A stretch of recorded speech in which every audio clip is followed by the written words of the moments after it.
Welcome to Safe Injection Practices, Protecting Yourself and Your Patients, a Bloodborne Pathogens training activity. This training will provide you with important injection safety information and resources that will help you, your colleagues, and your patients avoid the risk of infection from bloodborne pathogens. Click on the bracketed reference numbers to view the references for this module. Click the Next button to advance the lesson. This training activity is supplemental to the required annual bloodborne pathogens training for physicians, nurses, emergency and other medical technicians, aides, and assistants who are charged with the care of patients.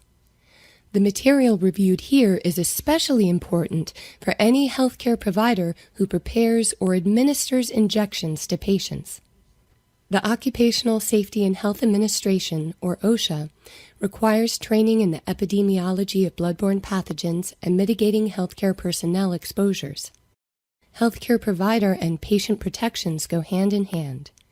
Measures that healthcare providers take to protect themselves from bloodborne pathogens and other infection exposures also protect patients from healthcare-associated infections.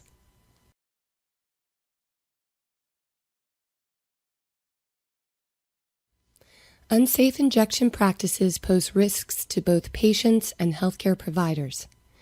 Bloodborne pathogens and other serious infections are readily spread by the improper use of syringes, needles, and medication vials.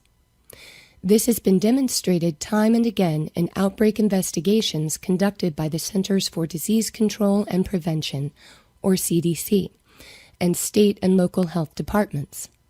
This map displays over 40 outbreaks associated with unsafe injection practices in U.S. healthcare settings from 2001 through June 2012. Many hundreds of patients were documented as having become infected in these outbreaks. Many more outbreaks likely go unrecognized, and the problem is suspected to be more widespread than is currently understood. Unsafe injection practices puts patients and healthcare providers at risk of infectious and non-infectious adverse events. These practices have been identified in a wide variety of procedures and settings. 2 points bear emphasis here. First, this harm is entirely preventable. Second, injection safety is every provider's responsibility. Keep yourself, your peers, and your patients safe. Patient and provider impacts go beyond the identified outbreaks and documented infections. Improper use of syringes and needles has also resulted in 1. Subsequent notification of thousands of patients of their potential exposure to bloodborne pathogens, advising that they undergo testing for hepatitis B, hepatitis C, and HIV. 2. Referral of providers to licensing boards for disciplinary action. 3. Malpractice suits filed by patients. And 4. The loss of public confidence in healthcare institutions. These unfortunate events serve as a reminder of the serious consequences of the failure to maintain strict adherence to safe injection practices during patient care. Let's review some terms and definitions that are used throughout this training module. Click on an image or term to read its definition.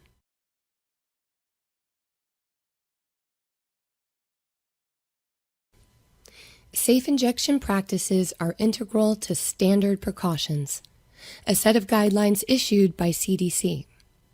Standard precautions are the minimum infection prevention practices that apply to all patient care, regardless of the suspected or confirmed infection status of the patient in any setting where healthcare is delivered. These practices are aimed at protecting patients, as well as healthcare providers, from the spread of infections.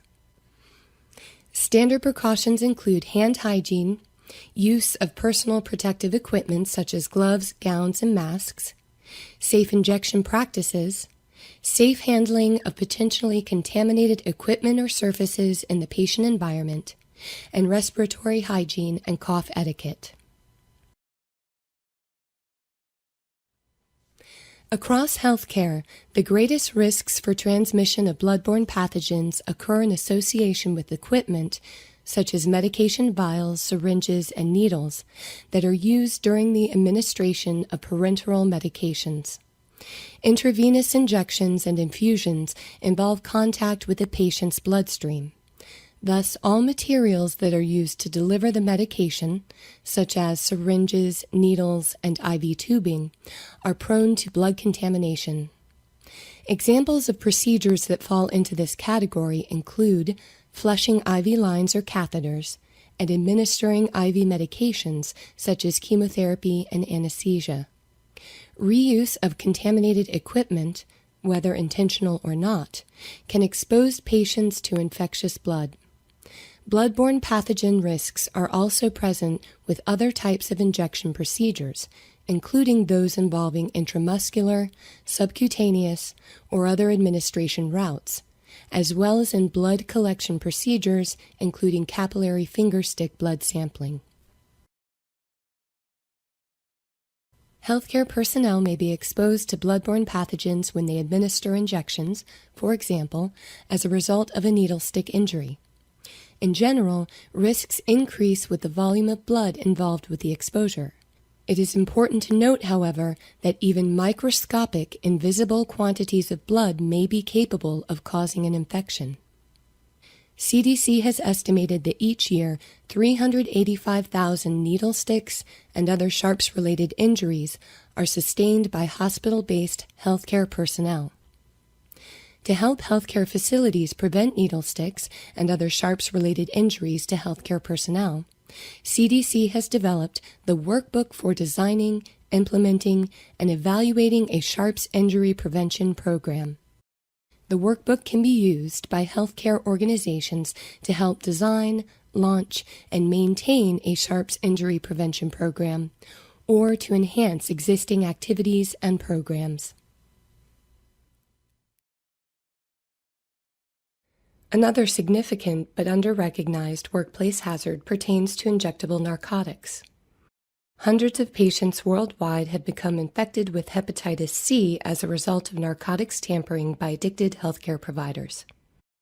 In the U.S., outbreaks have been traced to swapping a used decoy syringe for an unused patient syringe filled with fentanyl ahead of the patient's procedure. Believe it or not, some healthcare providers have become infected with bloodborne pathogens after they accessed used patient narcotics. For example, from diverting controlled substances such as fentanyl following patient administration, even scavenging biohazardous waste. All healthcare personnel must be vigilant for signs of possible diversion and do their part to maintain strict narcotic security along the entire supply chain, including safe, secure disposal. OSHA issued a bloodborne pathogens standard in 1991 to support prevention of occupational exposure to bloodborne pathogens among healthcare personnel. This regulation requires that all providers establish a bloodborne pathogens exposure control plan and update the plan annually. This entails a detailed review of procedures and care practices that could expose personnel to blood or other blood-contaminated fluids, substances, equipment, or materials. While not required, facilities may wish to consider integrating narcotic security into exposure control plans.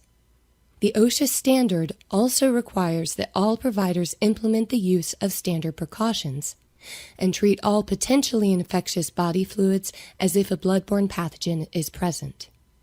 In November 2000, OSHA revised the Bloodborne Pathogens standard to include the Needle Stick Safety and Prevention Act passed by Congress.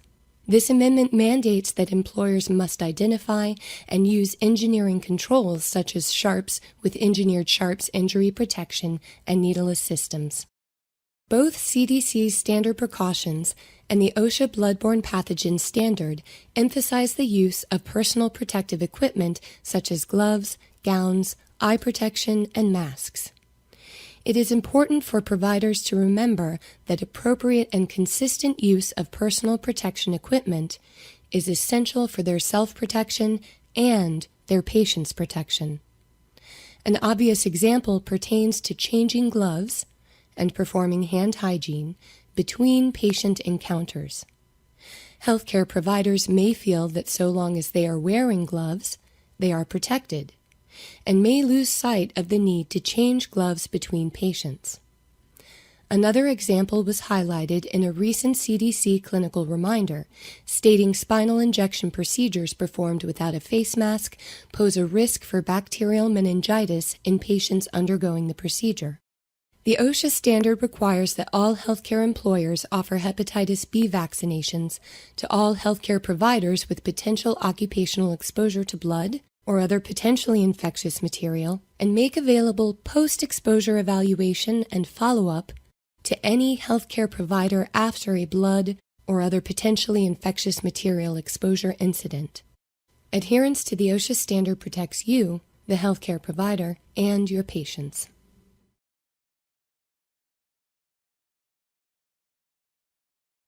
Over the past few years, experts representing all facets of healthcare, from nurses to product engineers, have been discussing the question, can we make the systems fail-safe to eliminate human error?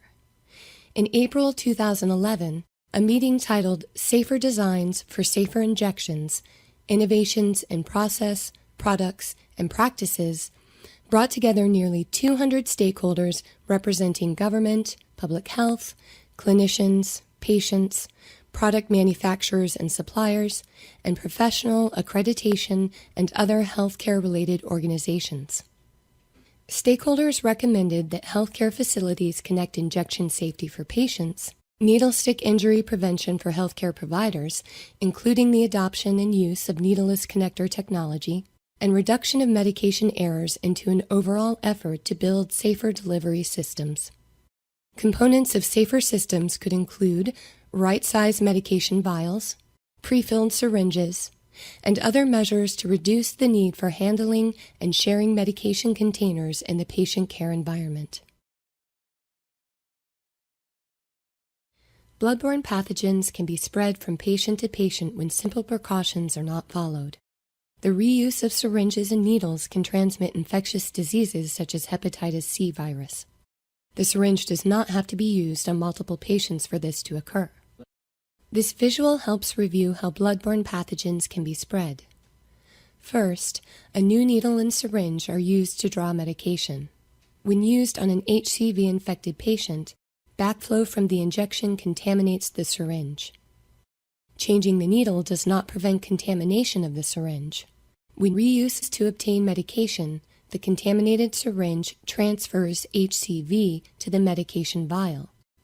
If the contaminated vial is used for other patients, they can become infected with HCV. Keep in mind that changing the needle is also unsafe for healthcare providers as it increases the chances of needle stick injury.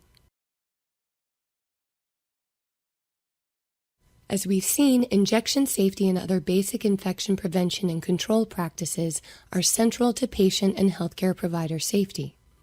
As a healthcare provider, you are urged to carefully review your injection practices, as well as the practices of all staff under your supervision. This is absolutely essential if you have delegated any aspect of medication preparation or administration to staff members. They need to practice in a manner that does not expose themselves or your patients to any avoidable harm. In particular, you should ensure that your staff never administers medications from the same syringe to more than one patient. Let your staff know that after a syringe or needle has been used to enter or connect to a patient's IV, it is contaminated and should not be used on another patient or to enter a medication vial. Separating needles from syringes after administering an injection is rarely indicated and puts staff at risk for needle stick injury. The use of sharps with engineered sharps injury protection should also be included as a safe injection practice.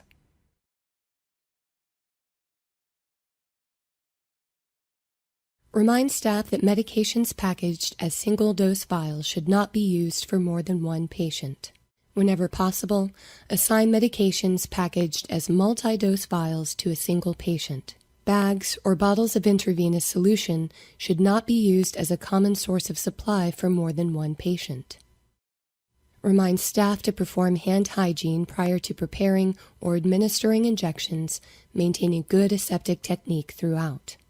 Staff should wear a surgical mask when placing a catheter or injecting materials into the spinal canal or subdural space. Finally, all healthcare institutions should have a system to identify suspected drug diversion, in addition to an effective protocol to respond to any confirmed cases of drug diversion. You've just learned some very important information about safe injection practices.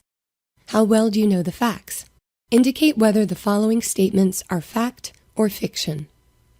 Standard precautions, a set of CDC guidelines, includes the minimum infection prevention practices for patient care in any healthcare setting. Fact.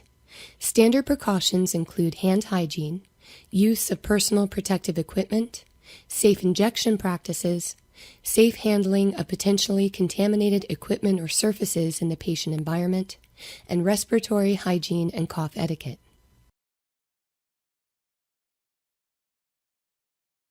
Appropriate and consistent use of personal protection equipment is essential for healthcare providers' self-protection and patient protection.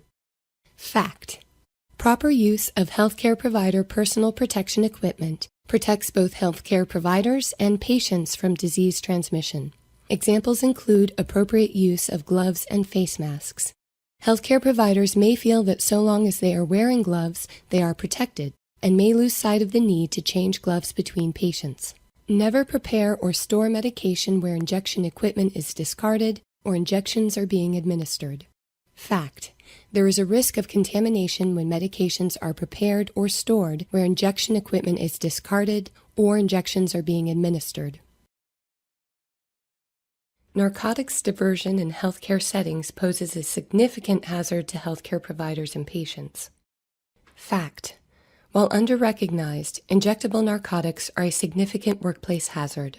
All healthcare personnel must be vigilant for signs of possible diversion. Healthcare personnel should do their part to maintain strict narcotic security along the entire supply chain, including safe, secure disposal. In fact, more than 4% of healthcare providers have acknowledged illicit drug use. So if you see a healthcare professional engaging in suspicious activity, stop the immediate practice and report the incident.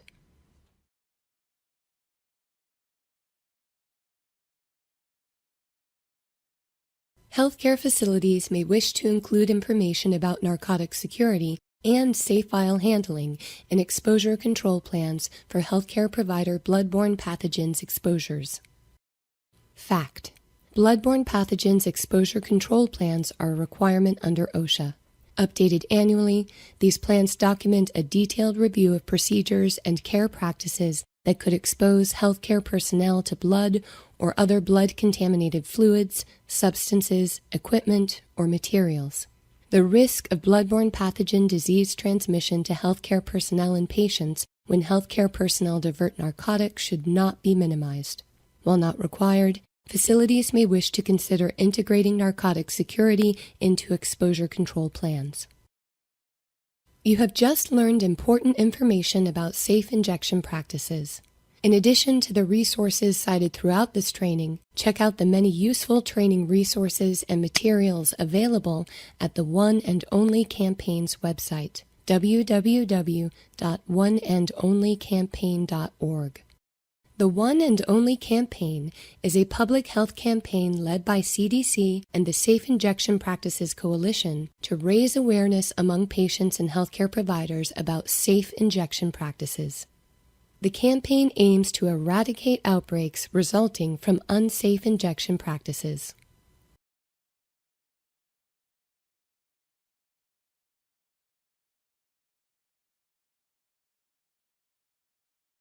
Remember, one needle, one syringe, only one time.